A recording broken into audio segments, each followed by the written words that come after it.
अगर आप ईद उल अजहा में कुर्बानी के लिए बकरा खरीदना चाहते हैं तो गुलबर्गा शहर में एशियन एग्रो फार्म पर आपको हेल्दी, हैवी और अच्छी ब्रीड के बकरे और मेंढे मौजूद हैं।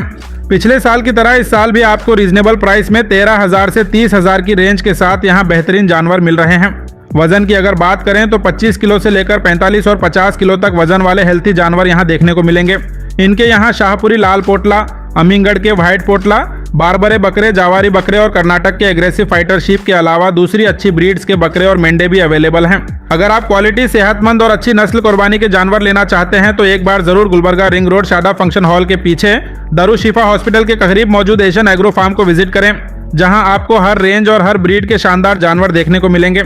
यहाँ आपको छोटे, मीडियम और बड़े साइज के जानवर रीजनेबल प्राइस में अवेलेबल हैं, जिनकी देखभाल भी बेहतर तरीके से की गई है। ज्यादा जानकारी के लिए स्क्रीन पर दिए गए नंबर पर कॉन्टैक्ट कर सकते हैं।